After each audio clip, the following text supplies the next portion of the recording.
Welcome to episode 54 of the Empowering Ability Podcast. Welcome to the Empowering Ability Podcast, where we get you and your loved ones impacted by disability the information needed to live a full and meaningful life. Now here's your host, Eric Gall. Hey friends, welcome back to another episode of the Empowering Ability Podcast. I'm Eric Gall, excited to be with you here today to share this conversation with Ben Drew. And Ben is the founder of a company called Open Future Learning, which focuses specifically on training for supporters that support people with intellectual or developmental disabilities, and specifically focused on intellectual and developmental disabilities, which makes it unique. So I had a really great chat with Ben today that I'm excited to share with you. It's a little bit lengthy. However, Ben is a fantastic storyteller, so I think you will be delighted and entertained from this conversation today. Before I get into the intro with Ben, I just want to again share with you that you're now able to subscribe to Empowering Ability, and I want to briefly share with you 3 reasons that you may want to consider subscribing to Empowering Ability. And this is, it's going to take about 2.5 minutes of me sharing those 3 reasons why you may want to consider subscribing. So I thank all of those subscribers that have already subscribed, and you're contributing to this work in a big way, because all of this work is funded by you, the listeners and the readers. So thank you goes out to you.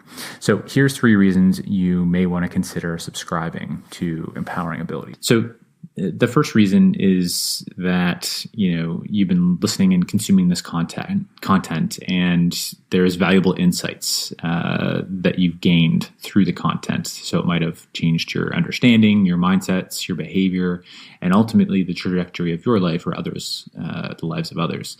So really, it's helped you to learn and to develop yourself. And by subscribing in this podcast, so in putting money out and monetarily contributing, you're investing in your own self, in your own learning, in your own development, because once you've paid for something, you've showed that you value it. And the things that you value are the things that you're going to do. So in other words, if you start paying for a subscription to Empowering Ability, you're going to be sure that you're going to read the blog or you're going to listen to the next podcast, because it's something that you've paid for. You've invested in it and you want to get that return on that investment. So it's a way for you to continue to invest in yourself. So second reason you might want to consider investing in a subscription to Empowering Ability is that this is a medium that is for free and always will remain free. However, there is value in this medium. So, and you pay for other things like magazines or book subscriptions or other paid content in your life. So that is a reason to consider to pay for a subscription. So for example, you can go back and listen to the last 52 episodes of Empowering Ability, and you can see exactly the value you're going to get from it. Whereas those other mediums, such as a book or a magazine that you're purchasing, you're not really sure of the value that you're going to get from it. Some are a hit, some are a miss, but this is a known commodity. You know what you're going to get. And the value of a book or a magazine might cost you $15 or $30, just for one issue. And with each episode, I'm striving to deliver that much value. So it's another reason that you might want to consider investing in an Empowering Ability subscription. The third is that I'm continuing to develop more content, and there's a Empowering Ability members area that'll be coming in 2019.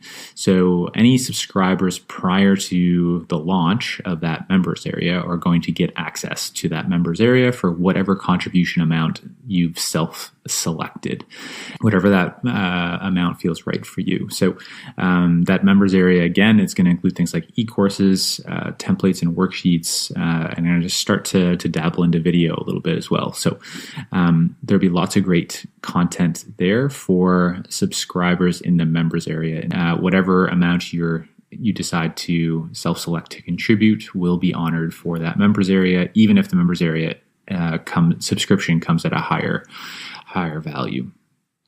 So there you have it. Some reasons that you might want to consider investing in a subscription to Empowering Ability. And lastly, if you're unable to contribute monetarily, just please don't. You can contribute by sharing these blogs and podcasts that you feel will benefit your networks. Okay, so on to the interview with Ben Drew. So, as I mentioned, Ben Drew is the founder of Open Future Learning, and Ben has over 20 years of experience working with people with intellectual or developmental disabilities. And he started in the UK as a learning disability nurse. Then he went on to create an organization that supported people with intellectual or developmental disabilities to create a home of their own. So an individualized housing and support service. And Ben's done a few other great things, but now he's the founder of Open Future Learning. And I won't get into exactly what Open Future Learning is, but it's a great resource for organizations and for anyone interested in learning on how to be a great supporter to someone with an intellectual or developmental disability.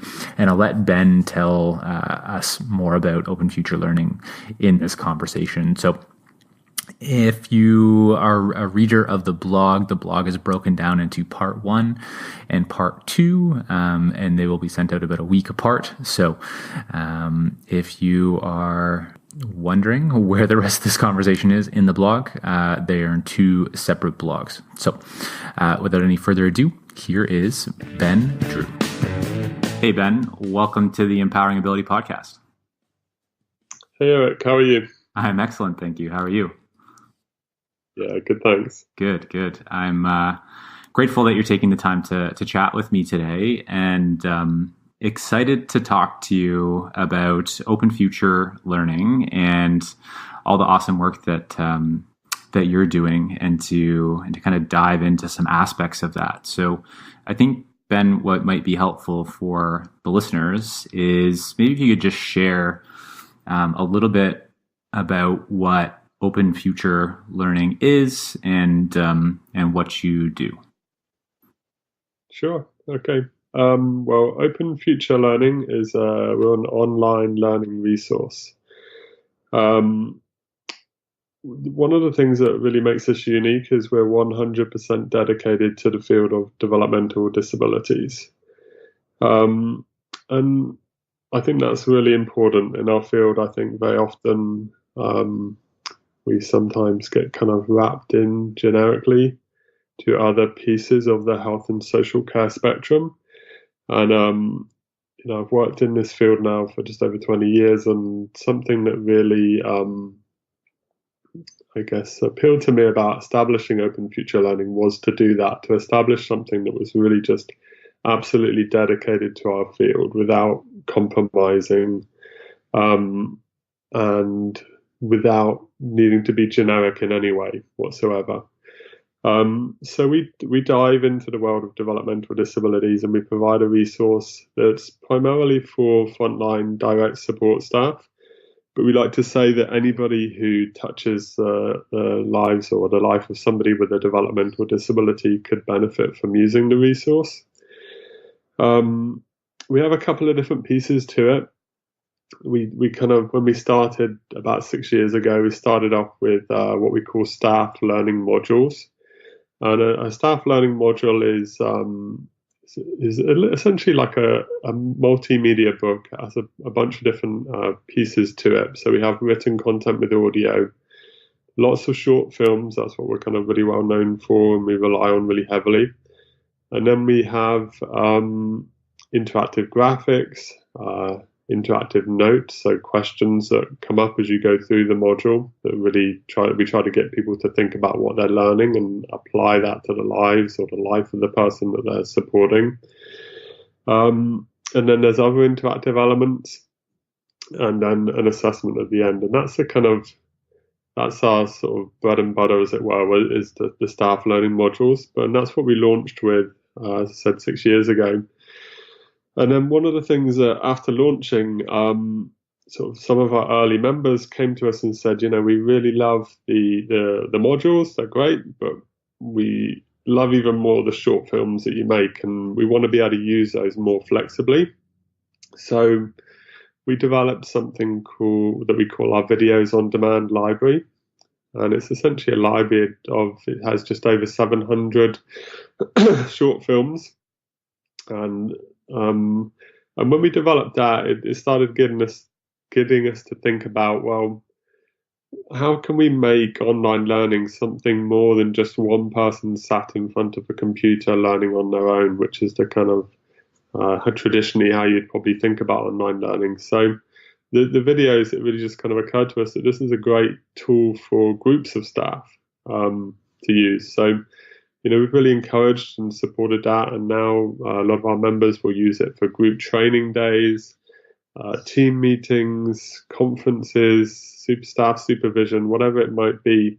Those films, they're really just a great way to get a conversation started. And I think in our field of work, those conversations and discussions, that is one of the most powerful sort of platforms for learning, I think. At least, definitely for myself when I was coming up through, I really relished having those conversations and debates and, thinking about what we do and reshaping how you think about what we do, and being able to discuss and debate that with people and having that really open and transparent conversations. And then so then we had the staff learning modules and the videos on demand library. And then one thing that's always really kind of bugged me about our work, just broadly speaking, is that we have this saying, nothing about us without us.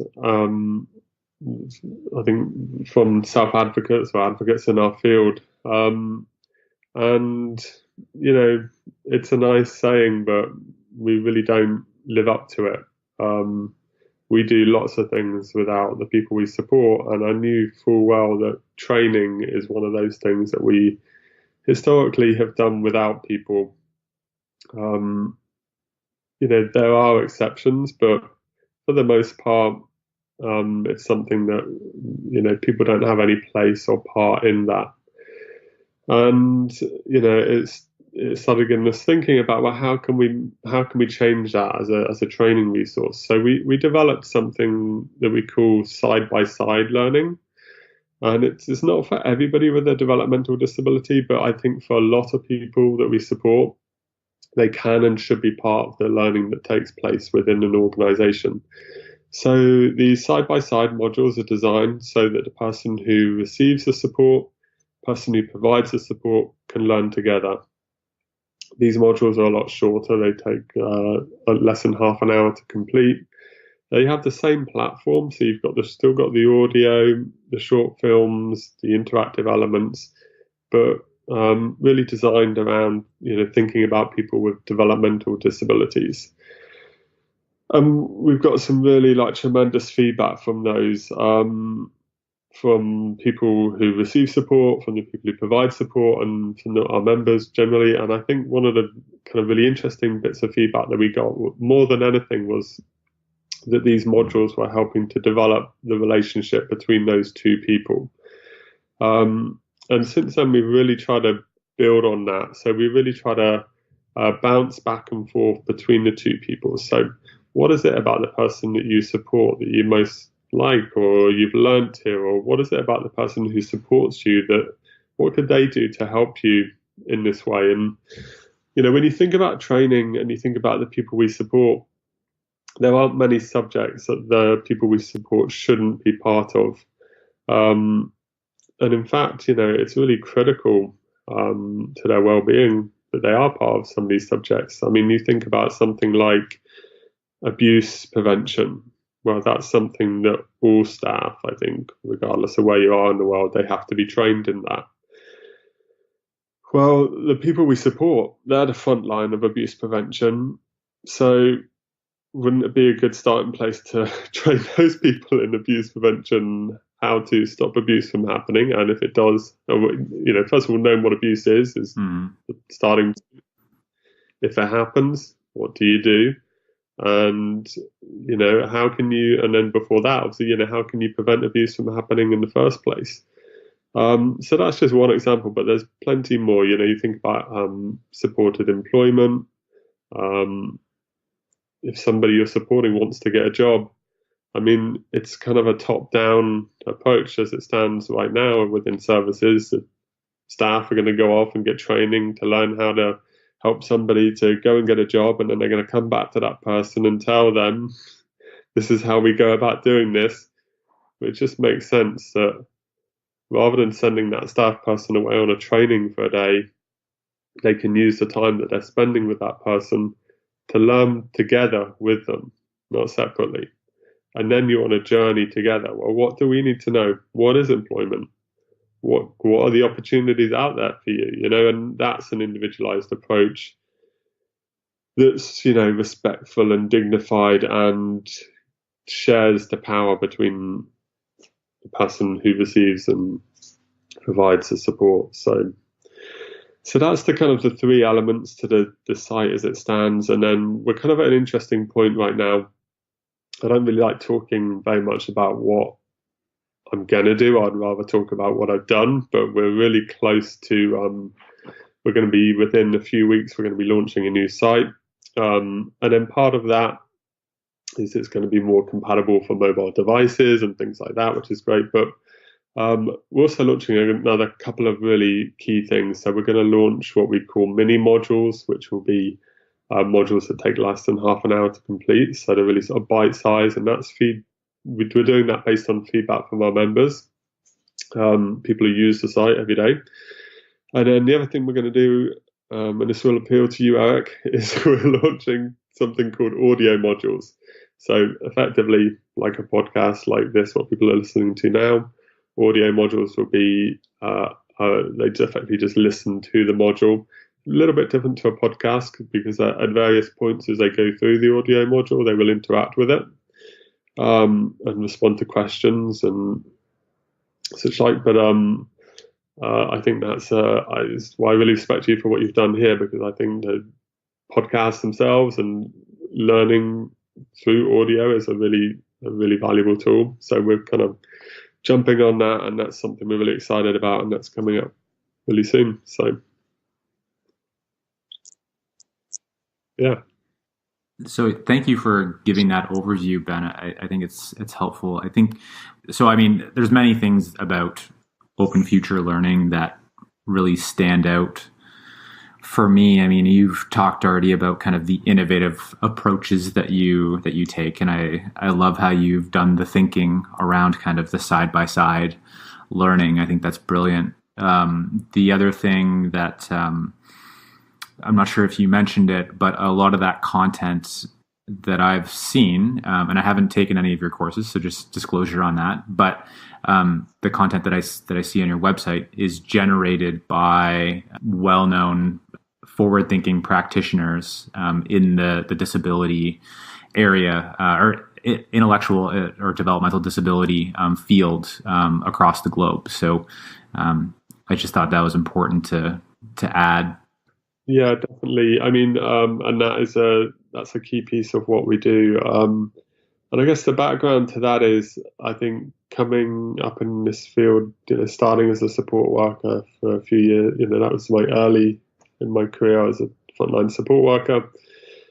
And I think I was really fortunate to have been able to be mentored by, interact with some of these people, who we now understand as, leading thinkers and people who really shape what we do and why we do it. And, it just really occurred to me, and it was, it really was a big piece of the inspiration for putting the site together itself, because it occurred to me that the internet is it's it's an incredibly democratic platform, isn't it? It's a great way to really be able to put all of these people into one place and then offer what they have to share to everybody in a really financially efficient way. And I think in the past, it's been the lucky few who get to go to the conference who say, 3 years ago, I saw Dave Hingsberger speak, and it was, the most amazing thing. And, I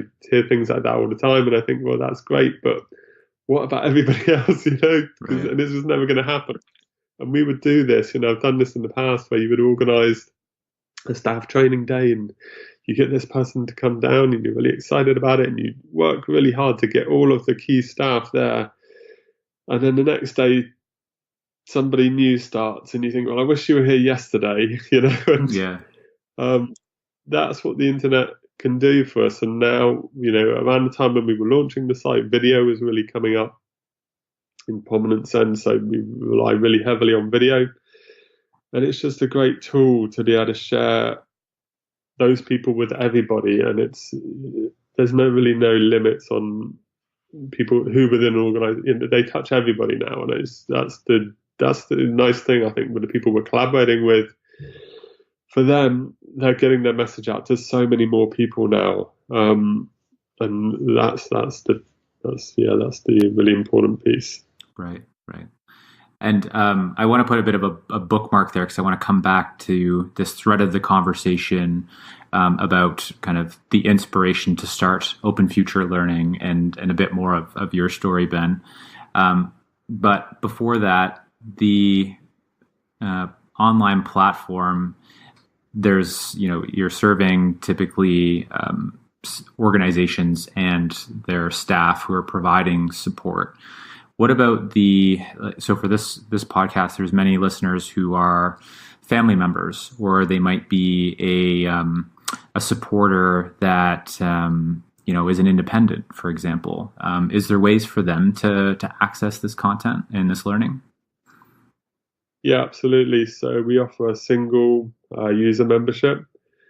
And then, I'm probably just going to open the floodgates when I say this, but ultimately, I really want to help people who are coming to us on those terms. So people who are individual learners, people who want to learn and are motivated to learn outside of any other structures that they're working within. I really want to help those people. And then, furthermore, families are pretty much left, time and again, we hear from families, and they're not getting any support for training for the teams themselves, development of their own learning, and then the people that they often are bringing into their homes to work with their children when they're managing and organising their own children's services. So, we really try to, step up and help them. And the thing I would just say is we just do that on a really bespoke way. So if there is anybody who wants help in that way, just to get into contact with me, and we will definitely help them out. And, we more than happy to do whatever we can to help people who are in, those kind of unique situations. It's very easy for us to sell a membership to an organization and deliver training in that way. It's a little bit more complicated when you have a family and a smaller number of people, and the constraints that they face financially.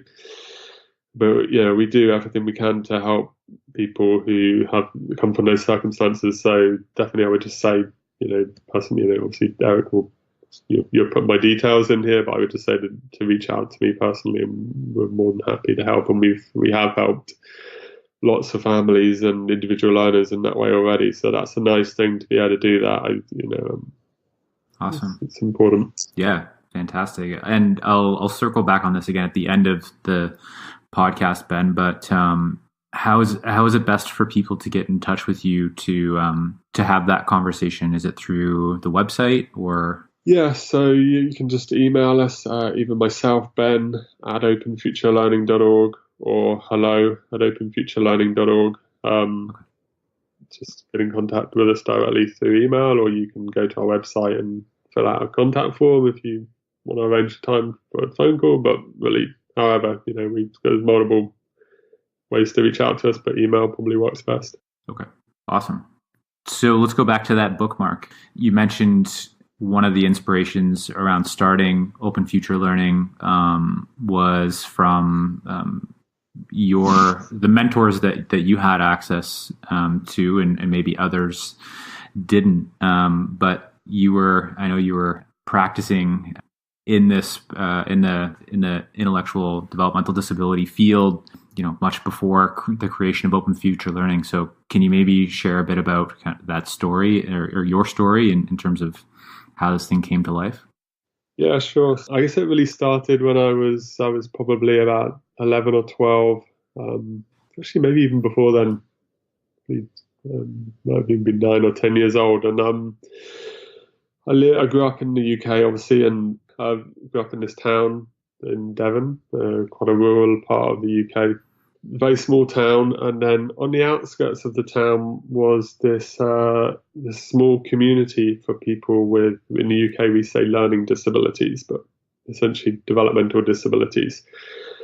And it was a bit like Camp Hill. I don't know if you're familiar with Camp Hill, but like Camp Hill without the farm. It was really just a sort of a sort of little community of houses, and as it turned out, my best friend at school, he actually lived in that community, and it was about a mile or so outside of the town itself. And his parents kind of managed the community, and he lived there obviously with them. And so, when we would get together to play, either he was coming to my house or I was going to his house. But obviously, when I went to his house, it was sort of unlike, I didn't really have a words to put around it, but he lived in this little cluster of houses with these other people who I now know have developmental disabilities. And it was great, because I would go up there, and ultimately, the great thing about it was we had a soccer team, or, what we say in UK football, on demand, really, because it was guys, and it was great. Go up at the weekend and we'd have like 5-a-side football matches. Yeah. And I got to know all of these guys, and but get to know them in the best way, I guess. Without they were just other people that he just happened to live with, and lived within this little estate. So and then I guess the thing that really struck me, after I'd gotten to know him and all of these guys and really developed relationships with them, was that when they came down into the town, the way other people interacted with them, I saw my other friends kind of, tease them, or, behind their backs say things that weren't very nice about them, and just saw the way that they interacted with other people in the community. And to be fair, they didn't come into the community very much at all, but and that always sat with me, I guess. And I think that was really my starting point for getting involved in the field. And from that point forward, I think, I can't remember when, but I knew that I wanted to work with people who had that disability. And ultimately, when I turned 18, I ended up coming and working on a summer camp here in the US. And I wanted to come and do this Camp America program. And I thought, well, why don't I do one that's about developmental disabilities? And if I can survive that, because it is incredibly hard work, coming and working on a summer camp, well, then this will help me decide what I want to do. And I really loved it. Came back, and then through a friend of a friend, I got this job working for a guy called Gary Kent. And that ultimately was, I guess, one of the kind of critical pieces in my career, because I didn't know at the time, but he's an incredible leader and thinker in our field. At the time, it was just a job for me. It was support work, and I didn't really, I knew very little about our field and our work, but he ran this home which he actually lived in. It's kind of an unusual situation, but he lived in this large residential home with 20 people with developmental disabilities, and his parents had previously purchased a building. It was an old venereal disease hospital, a VD hospital, and they'd converted it into a home for people coming out of the institutions in that area. And they had lived there, and Gary was brought up there, and then essentially they had passed away, and he was left with, he was managing the home. And this place was a couple of miles from the nearest village, even more isolated. We were on the edge of Dartmoor. And it really taught me some interesting things, because what happened was, while I was there, despite, alongside this, Gary was just an incredible force, to be reckoned with. He was, in spite of the fact that it was a horrible location, a horrible building, we were really doing everything we could to try and help people to be part of the community that they were miles from, and to have lives, that they previously hadn't had because they'd been institutionalized. And but what ended up happening was, there was a stage within my first year of working there that Gary had decided that he wanted his own home. He'd lived in this building, being brought up there, and he wanted to have his own place. So he purchased like a townhouse in a nearby village. And it was really shortly after that I remember him coming back, back to the residential home and saying, well, he had to close down the residential home, and the reason being, he had seen the other side of life. Within the residential home, it had a chef and a cleaner and shared laundry facilities. And like everybody else, his clothes used to get mixed up with everybody else's. His meals were cooked for him. He didn't have to clean because there was a cleaner. So he effectively, he wanted everybody else to have that life that he had now attained, which was, he was learning how to cook. He was in his community, truly in his community. He had control over his life and his environment. I guess the other interesting thing to say is that there was a number of people that we supported within this residential home that were actually quite difficult to support. Some of the people had some quite difficult behaviours, some quite complex needs, I guess you could say, and every day was a challenge. There were people who, almost daily, there was certain people that you would almost always get hit by, physically assaulted by them. There was one guy who, he was referred to as social services as the runner. He was the guy who ran away. And so we had these people who we were really struggling to properly support them. And at the time, I couldn't see why. This one guy, for example, he'd hit somebody almost every day. I couldn't see why he would do that, why he wanted to do that, what was making him do that. And I couldn't see why the other guy wanted to run away. And nor could anybody else. Gary couldn't see it. Social services couldn't see it. Clinical psychologists couldn't see why. But obviously, you probably know where I'm going with this. What happened was, those people got to decide where they wanted to live, who they wanted to live with, if anybody, on their own and with other people, and what kind of accommodation they wanted. And the guy who used to run away every day, well, his dad lived in Plymouth, and he wanted to live in Plymouth, and everybody said, "Well, no, you can't live in Plymouth. It's a big city. He'll run out of his door. He'll get run over by a car. That's never going to work." Well, he did end up moving to Plymouth, which is a major city, and he never ran away again. Mm-hmm. Well, the other, just as one of the other guys who was one of the people who would, you get hit by it, it would really hurt when he hit you. He moved into his home with somebody else, actually. He had also lived in the house, the residential home, and he stopped hitting people. So you can be getting really good support, but if the environment isn't right, if the location isn't right, you can only do so much. And I guess so early in my career, that was a huge lesson for me, just to see the change in people when they got control of their lives. Mm. And we thought we were giving them control, but we weren't, even close to doing that. Right. So that was a huge lesson. So that was a really valuable experience. It wasn't. Yeah, and I appreciate you sharing that.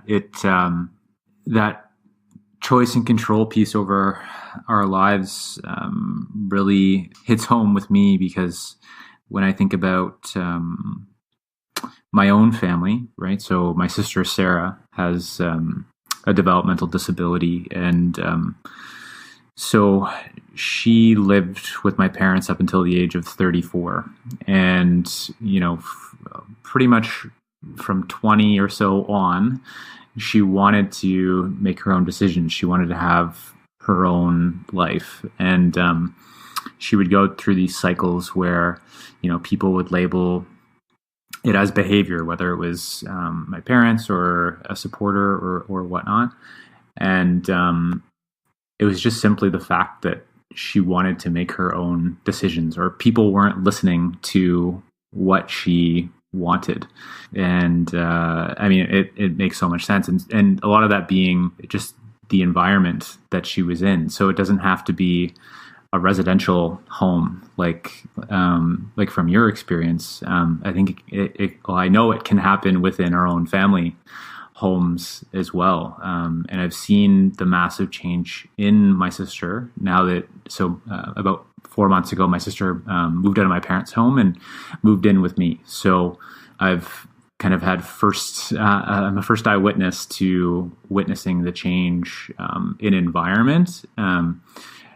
The impact of the change of environment on my sister, and how just because she has choice and control over her day-to-day decisions, like there isn't those behavior things, there isn't the mood swings, it just makes so much sense. And just to unpack the lives of those two guys a little bit more, the one guy who'd run away, I remember having a conversation. I remember vividly having a conversation with him once where he told me he was going home to see his dad. He used to do that on a Saturday. Occasionally he would go and spend the day with his dad, and on a weekend, the occasional weekend. And I remember saying to him, but this is your home. And not even thinking that you could have two homes, like I'm living in America, but I still go back home, Right, yeah. But he wouldn't accept that was his home. And I could not get it at the time. I'm like, but you have your home here. And he was like, no, this isn't my home, He was adamant. And I think that's the thing about our work. So obvious, so often the difficulties that people are experiencing and the solutions to those difficulties are so obvious. But when you're within them, when you're working within that system, it's very difficult to see. And I think sometimes, it's interesting now, like, it's very easy to take a step back when you've kind of acquired that knowledge. But I think we've also got to remember that, what I see sometimes is support staff who work here in the US and Canada struggling with certain sort of concepts and the way that we might understand things, or the way that we want things to be, whether it's like language, words we use, fundamental understandings about behavior or environment. And I think we have to remember that those things they might be kind of common sense once you kind of have gone through that process of learning them, and it might seem so simple, but when you're within it, it isn't, Right. Those things take time, and I think sometimes we don't give people the patience to learn the things that they need to learn. And I hear, service managers and directors talking really impatiently about their staff teams aren't getting it, Well, that approach is not going to work, And going off on a tangent here, but we talked about before the call, we talked about vulnerability, and that was one of Gary's key strengths. The guy who ran the home, he was always incredibly transparent and fallible, and he would always share his mistakes and things that had gone wrong and things he had messed up. And the residential home was it's now just another one of those things, that, but in order to empower everybody underneath him, he had to be that way. That was an incredible skill that he had, but it empowered myself and everybody underneath him so that we could also make mistakes. We could also mess things up. Mm-hmm. We could, try things and they wouldn't work out. And there wouldn't be anybody, he wouldn't be himself or anybody else who helped manage the home wouldn't be frustrated with us or upset with us, And moving on from after the home would close, the same philosophy and approach obviously continued. And that's what empowers people. And, as I say, we're going off on a tangent, but another thing I see is policies, procedures, cultures within organizations that are like, coming down on people in the wrong way, in the wrong direction, expecting people to be completely infallible. And if they make a mistake, it's a warning. And if they make another one, if you make 3 medication mistakes within so many months, you're not allowed to administer medications anymore. And, that's not the right way to work, we have to be, that culture just doesn't work, and that's one of the big things I learned firsthand from Gary. And so that was my initial experience. And then from there I ended up going training as a learning disability nurse. I worked in Boston for 6 years. And then when I came back, I actually wanted to go back and work for Gary. And this is why, he was an incredible mentor, because he said, no, I'm not going to have you come and work for me. You should go and establish your own service. Mm. And I ended up moving to Bristol. My then wife, American, she ended up studying at Bristol University, and we ended up setting up a service there. And that was all through Gary was a key piece of that. Again, just having a mentor. That has been so critically important to me, and Gary, helped me through that process of establishing the company. And effectively, we went from nothing to, within 6 years, we'd supported just over 100 people to either buy or rent their own home, to manage their own supports and services with their own budgets, and effectively just kind of using the formula that Gary had used during the closure of the large residential home, and helping a lot of people either move out from family homes or similar type of places, large residential places, and into their own homes. And then following that, the long-term plan was always to come back to New York. So we moved here about 10 years ago, and then that's when I started really looking at training, and that was the sort of the early pieces of starting to think about Open Future and putting that together. Thank you for sharing your story. I think the tangent on vulnerability was actually important, and you're an interesting person to talk to about this, because you've had access to spend considerable time and to make short films and to create content with these incredible mentors. So I'm curious, and you also have the hands-on experience, and you've got that component as well. So I'm really interested to hear your perspective, Ben, in terms of what you think might be some of the core or fundamental support principles when supporting someone with a learning disability or intellectual disability, whatever we want to call it. I think, when I'm talking here, very often I just find myself borrowing words from those people that I've been really fortunate to spend time with within the development of Open Future and prior to that, but predominantly the last 6 years of, I feel like I've just been this most incredibly fortunate student for the last 6 years of my life, learning from just amazing people, storytellers, people with incredible experiences. And I guess one of the first things I think about is kind of words from Dave Hasbury, who has been on the podcast with you, Eric. Yep. And I think one of the things he really impressed on me was, as a support staff person, one of your key qualities is really just being there for the person. And I think his own words were, when I say that I need you there, I need you there. Just that as a starting point. That's a really key element. Just being that reliable person in somebody's life.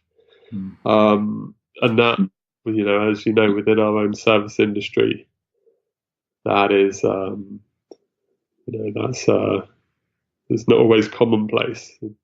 Turnover, and even within organizations, people being moved around. And, yeah, maybe we could dive into that a little bit more, because for me, I think there's additional meaning to that statement, because somebody can physically be there, but not actually be there, right? If they're on their phone, or their mind's on, I have to do these other 10 things today, or whatever that is, right? They're physically there. They're physically present, but they're not mentally present. And I think that being present in all ways when you're with an individual supporting them is super important.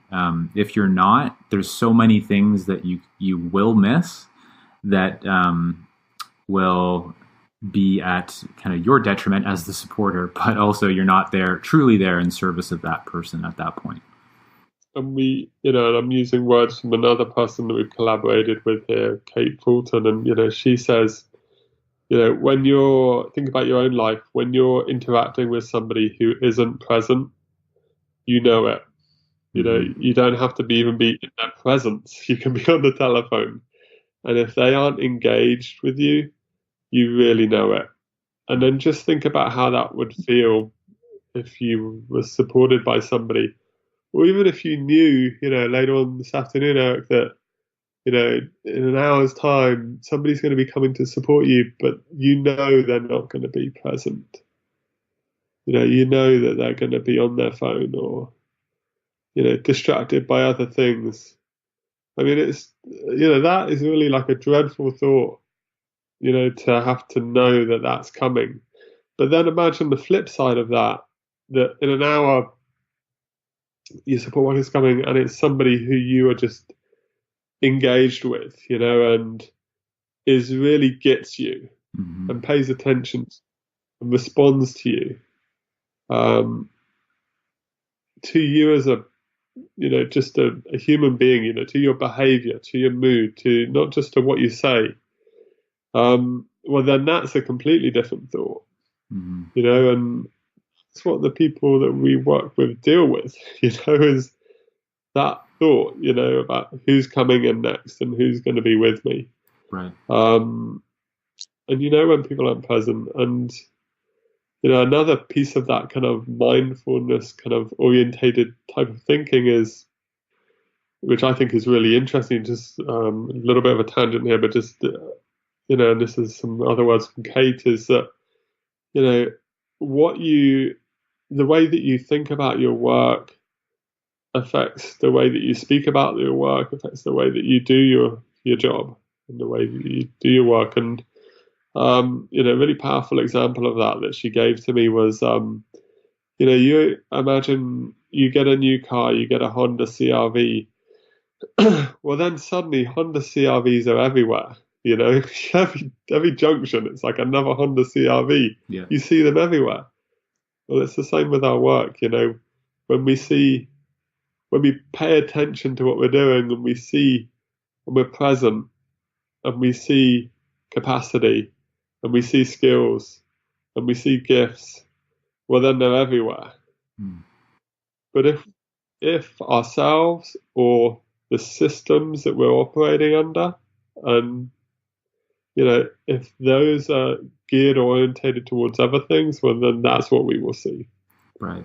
Yeah. And You know? I think it's, I mean, what we're talking about, being present is, it's just, we can call it a soft skill. Maybe it's not a process. It's not like a process that somebody gets taught necessarily, but maybe it is. It probably is something we should be actively talking about and actively practicing and sharpening that skill, so that when we go to use it on a daily basis, it's there.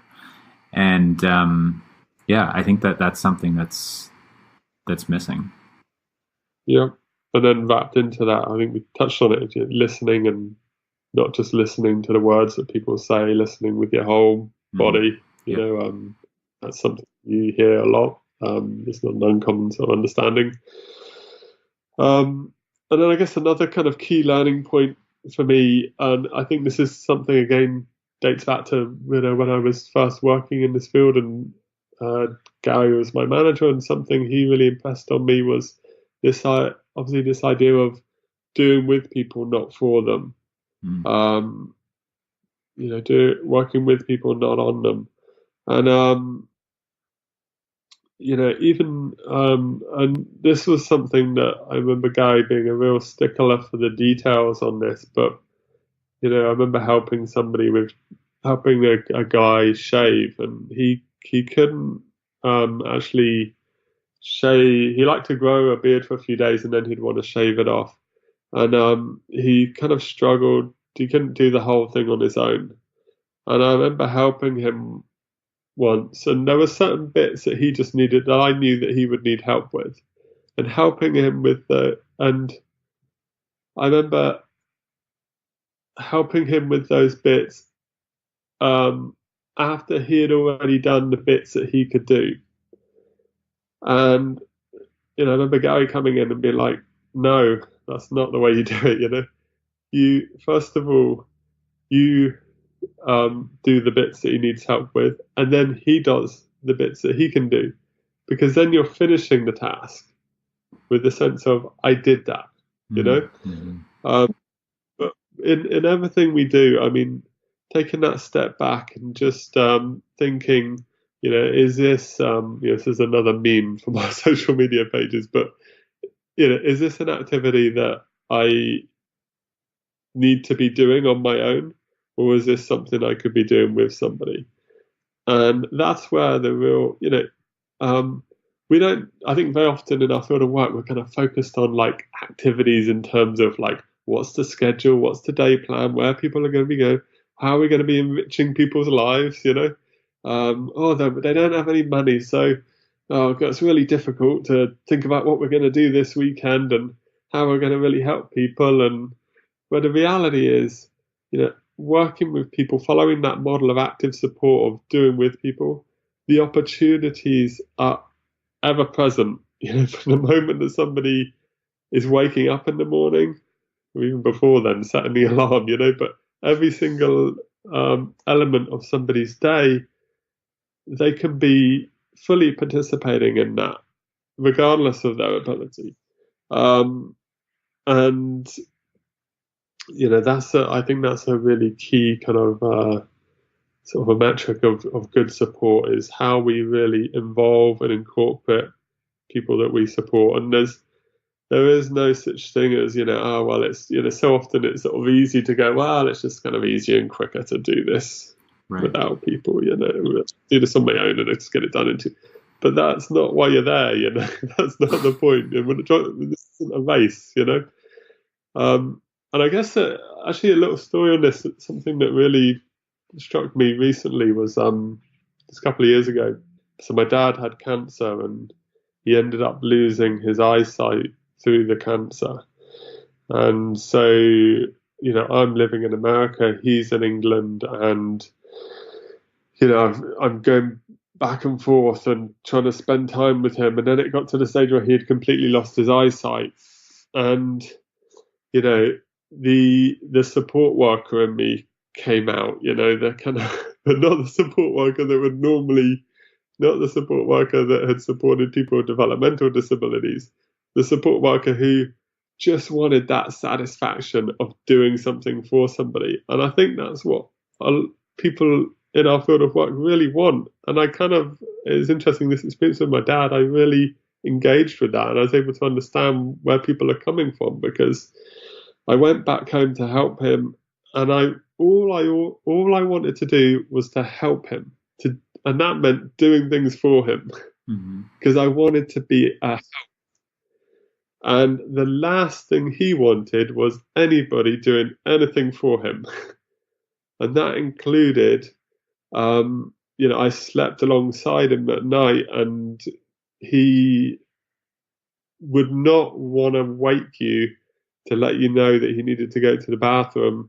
So he'd end up in a completely different part of the house, completely disorientated. Yeah. And this would happen night after night. And I would say to him, I am here to help. I want to help you with this, but he did not want to be helped. And that is, and you think about it, it's very easy to go, well, if I ever won the lottery, I'd love to have somebody just do everything for me. But the reality is that is not how millionaires and billionaires lead their lives. They still drive their own cars, do their own cooking, because those things are really important to us. Mm-hmm. Being able to be in full control of your own life and do things for yourself and be that active participant in your own life is critical to choice and control and day-to-day life. So I think I do understand when support staff and people who support people with developmental disabilities want to do things for people, because there is a real satisfaction sense of that comes from that, to say, well, I'm helping, Right.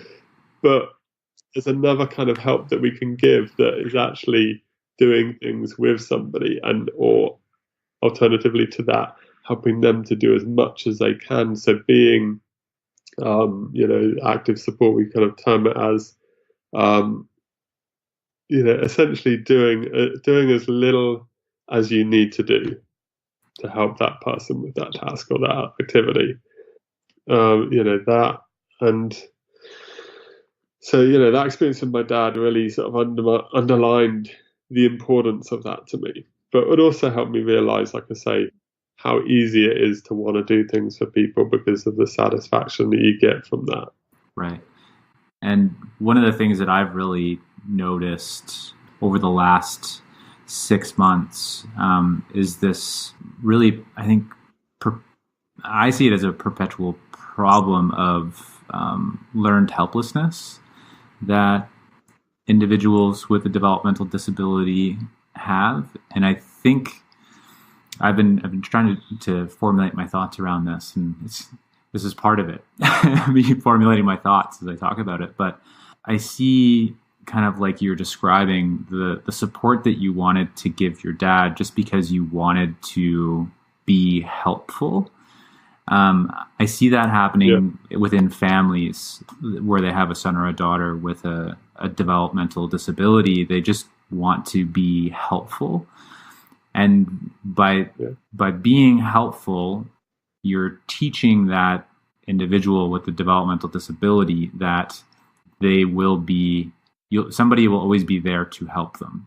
So you're teaching them to be helpless, and that's to their detriment because you're not acknowledging that individual's capability, and you're taking away the opportunity, the learning opportunity that they do have, and it causes this learned helplessness. And that's a term, I think it was coined by Martin Seligman in his work on positive psychology. But that's something that I'm starting to notice. And then now a lot of the work that I'm doing is with families on how to break that, how to tease apart those dependencies and to hold that individual capable.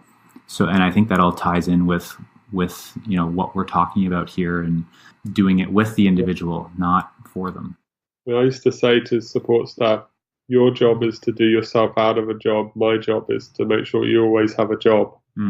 Is there maybe one other key support principle that is universal that that you've uncovered over the years, Ben?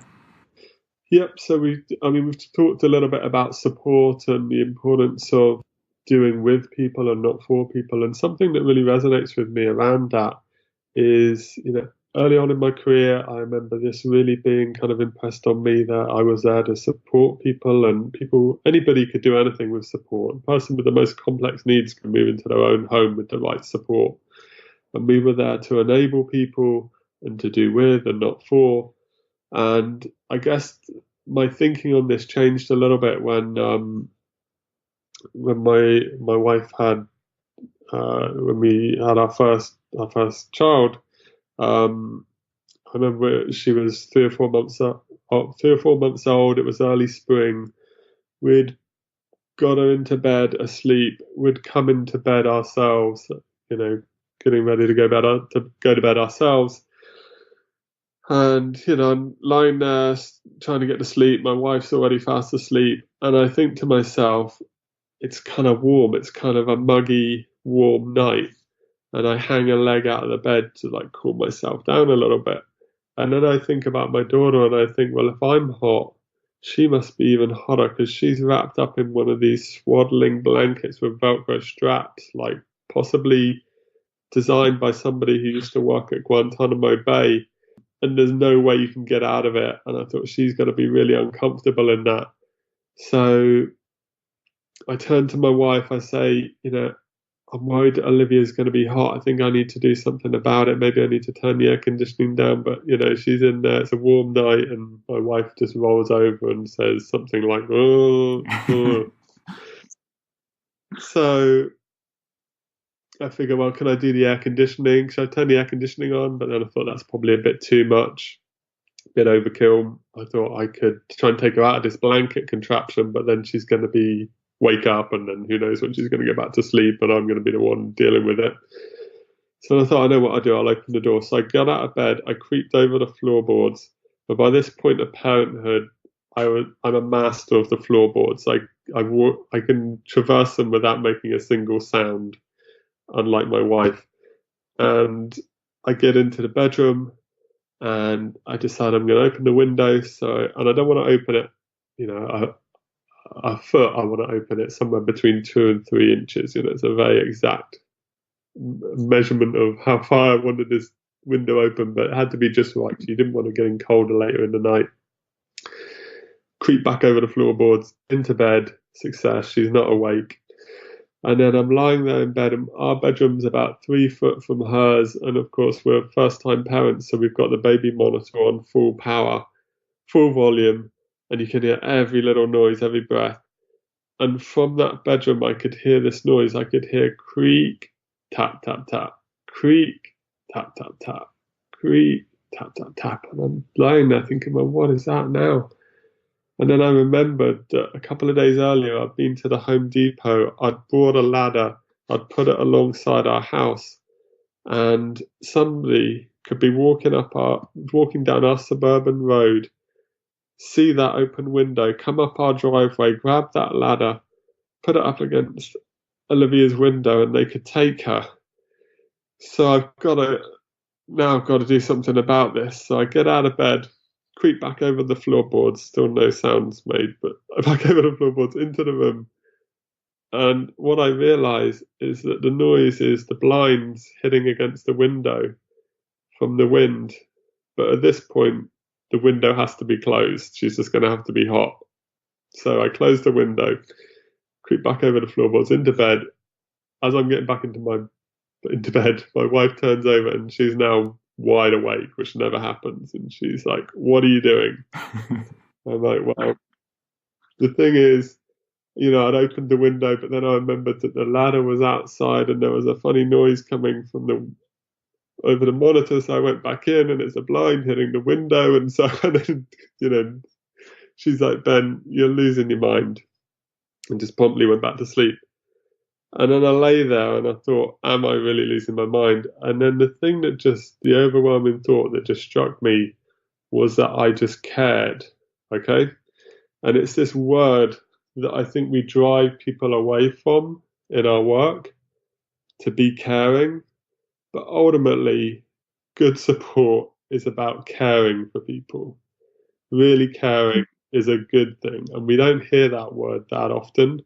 We hear promoting independence, enabling choices, being a great support worker, doing with and not for, and some of the things we talked about today. But this is my thing now. I want people to be, we should be caring. We don't have to be a carer per se. That doesn't have to be our job title. We're not suddenly working in a nursing home that abuses people or anything like that. But it's okay to care, and we should be comfortable with that, and we should share how much we care about people. That doesn't mean that we're their friend, that we're family. That doesn't mean that they're my guys or anything like. It just means you really care about them, And I think that's something that I've always done, is really, really cared and thought about and worried about and spent time thinking about the people I support and wanting, hoping, working for the best in them, because I really cared about them. But it was a word that I think I pushed away for a long time. But I think we can all do more to embrace that word. It's okay to care. So.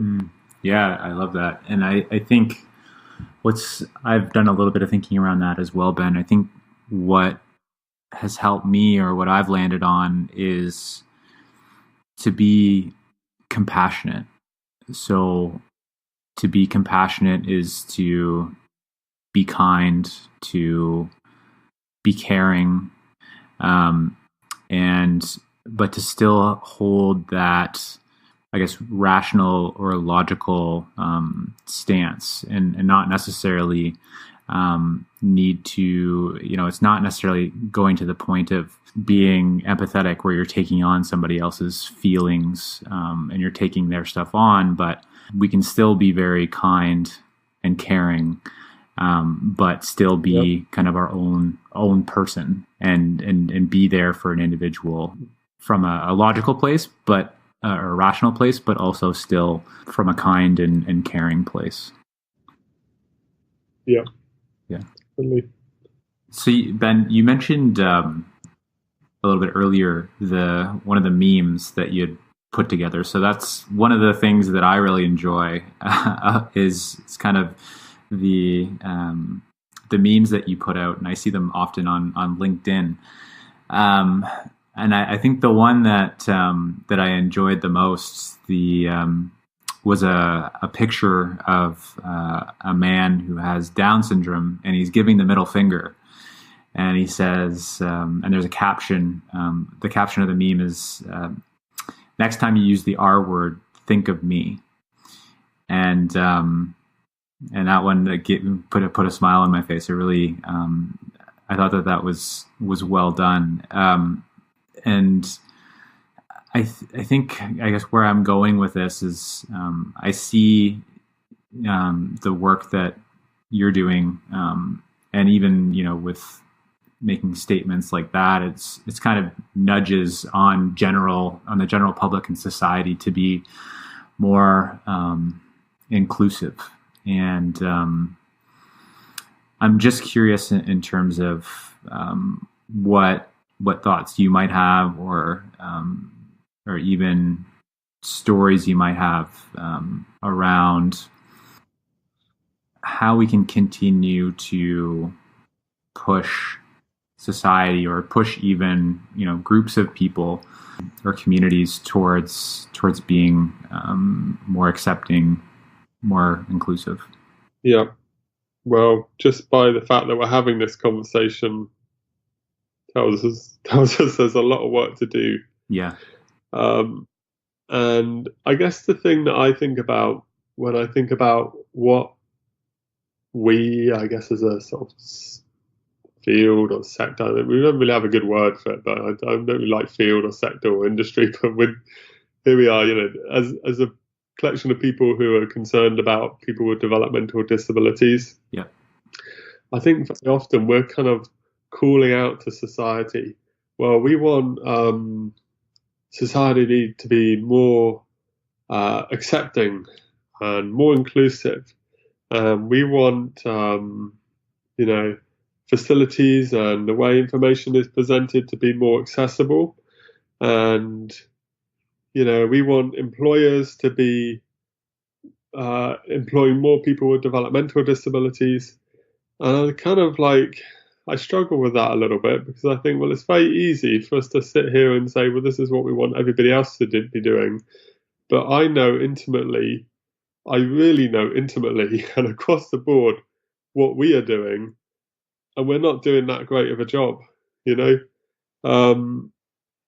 Let's take something like, the majority of non-for-profit organizations that are out there, and some of them are quite large and powerful.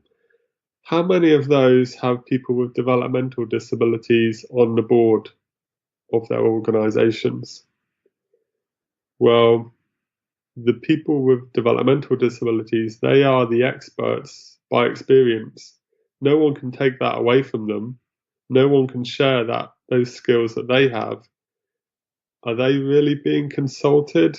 Maybe the board place isn't an inclusive place for them to be. Maybe it isn't the right place to garner their input. But, well, maybe we could change that, or maybe we could do some things to use the people with developmental disabilities as experts by experience. Mm-hmm. Yeah. And if I just want to make one short comment there. So if an organization is truly going to embrace the type of support where, and you and I would both encourage them to do this, to use the principle of doing it with me, not for me. That should start right at the top. Yeah, every element of what they do, really. Right. But yeah, at the top, be a very powerful place to start. Right. But then let's take a step back and have a look at ourselves. And this is what I'm saying, let's get our own house in order first. I spend a lot of time looking at different organizations and how they're doing business. And, well, first of all, is their website accessible to people with developmental disabilities? No, not at all. Is the information that they produce in relation to the services that they provide accessible to people with developmental disabilities? Is it available in formats that people might understand? Especially here in the US and in Canada, less so in the UK, but for the most part, no, not really. And we're the industry, we're the people who are saying how we want things to be. Right. But are we doing it? Are we actually demonstrating how it needs to be done? There shouldn't be different versions of information. There should just be a version that is accessible to people with developmental disabilities, and then from there, obviously more individualized, different formats for people. And then we look at we want employers to be more accepting and taking on more people with developmental disabilities. Well, especially a lot of the larger organizations, they are in a great position to be employing people with developmental disabilities. Are they? Well, on a very, it doesn't happen, but I mean, very often it seems like Sally comes in on a Monday for 2 hours to sit on the reception and isn't always getting paid. Mm-hmm. When you see people kind of rotating in a kind of tokenistic way in and out of different positions. Not to say it isn't happening. That's something that I think is happening a little bit more. But gosh, we could do a hell of a lot better on that.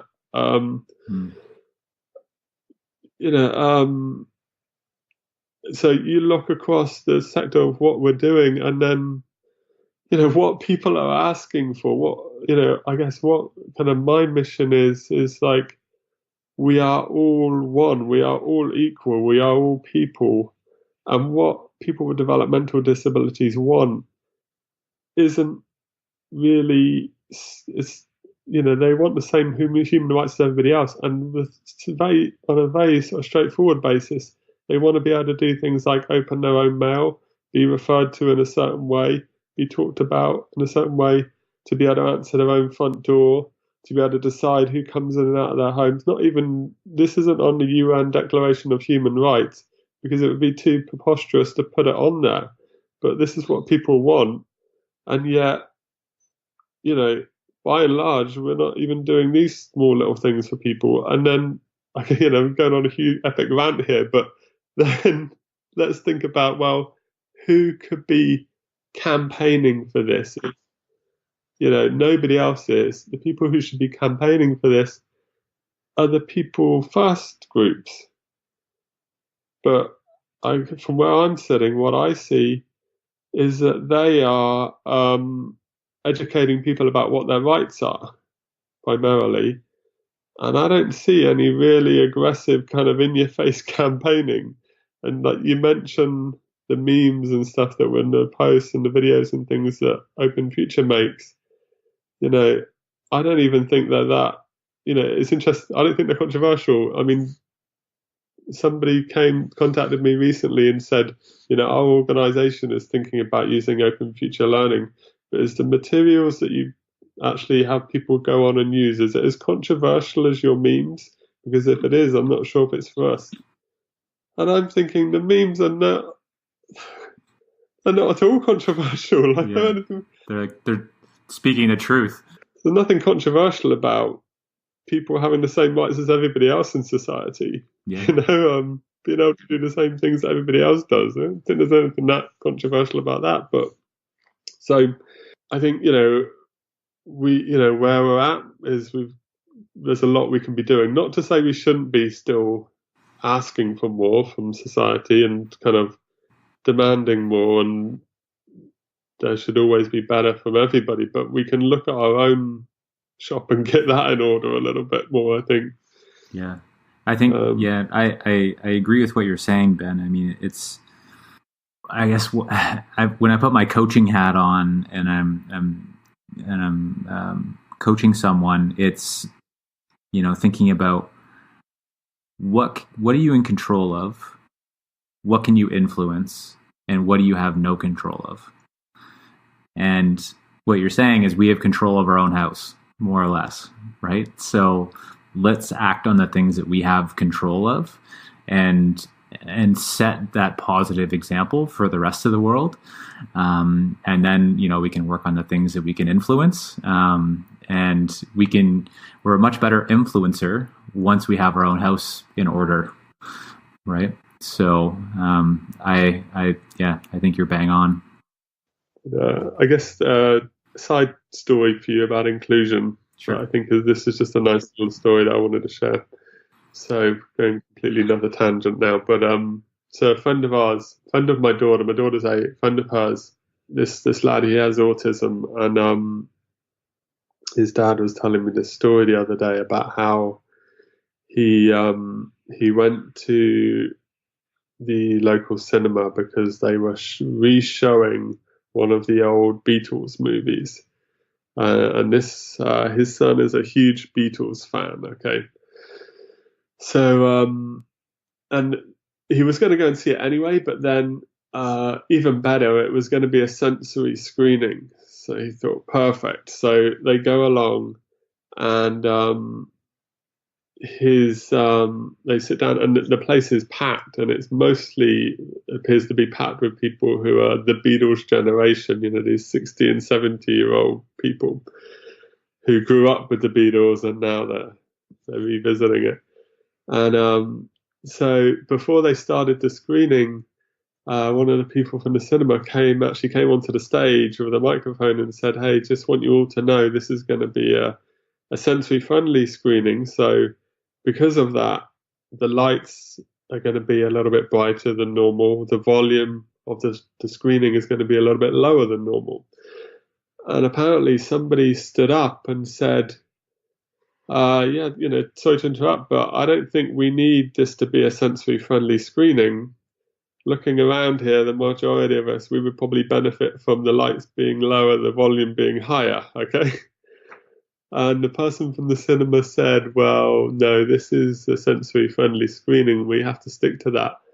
And the guy said, well, we don't need that. We don't want it to be like that. And they said, well, there are people here who need it that way, and we've advertised it as such, and this is how we're going to do it.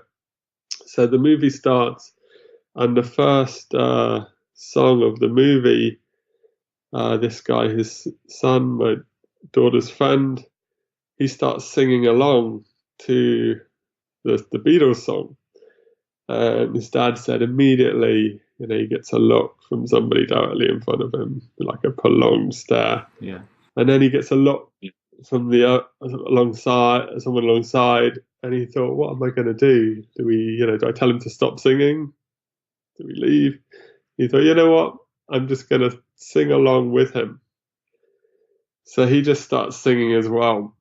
And by the end of the movie, he said the whole theatre was singing.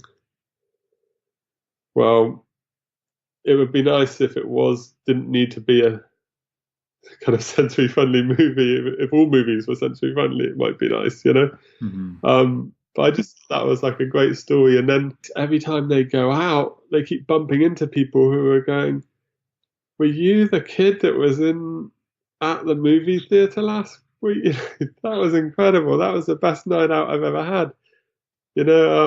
He said they bumped into 3 or 4 people randomly in and around the community and been stopped and really congratulated, and it got me thinking, the message of the Beatles was peace and love, and somewhere along the way, this generation and probably all of us have kind of lost that a little bit, and I don't know, I just thought that was a really nice story and just shows the kind of the power of inclusion in the sense of just being there and being back to that thing, or being present in your community and being part of it. Mm-hmm. And in that instance, everybody else was part of it as well, whether or not they knew that was going to be a sensory friendly screening. They were all there, and by the end of it, they were as one. So yeah, and cool. That's cool. Yeah, and I bet everybody in that movie theater is going to remember that experience more than likely for the rest of their life. Yeah, which is pretty cool. Yeah. I think what stands out for me in that story is the father of the daughter, right? It was the father, his daughter, and the son. The son, okay. Son, yeah. Yeah, so the father had a decision to make, right? Does he let the son or the boy kind of be his own person, or does he jump in and interrupt that, right? And it's cool just what the outcomes can be if we just let people be who they are. Yeah.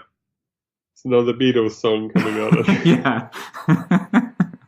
For sure. Well, Ben, I've really enjoyed our conversation today. Is there maybe any final thoughts or a final message that you want to leave the listeners with? I think as a final thing, I just wanted to say to you, Eric, really, thank you for doing what you're doing with the podcast. Definitely really appreciate it. I really enjoyed listening to the different podcasts. I think it's a great resource. So I just wanted to say thank you to you for spending the time, investing your time into this and your effort. And I think it's a great resource for people, families, people who receive supports to be able to engage with this. And so thank you for creating this opportunity, and thank you for letting me come and speak today. Yeah, my pleasure, Ben. I appreciate your words, and I definitely admire the work that you do as well.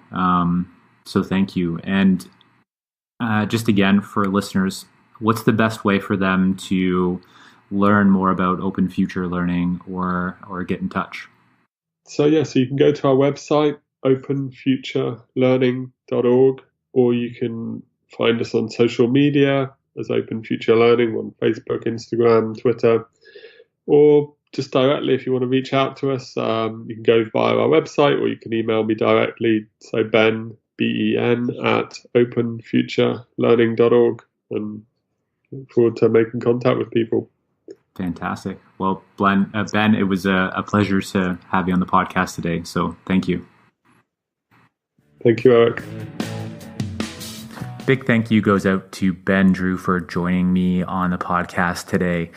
My hope for you listening to this podcast is that there is at least one nugget, one thing that you're taking away from this conversation with Ben that you can go action to hopefully help somebody with a intellectual or developmental disability live an even better life, whether that's giving them more choice and control in their life or to helping them become better supported, right? So it could be influencing a supporter to embrace one of the support principles that Ben and I discussed today. So thanks so much for listening today. As we wrap up this podcast today, I just want to thank you for listening. And I wanted to remind you that there is the opportunity to subscribe to the podcast. And you can do that by going to empoweringability.org/subscribe.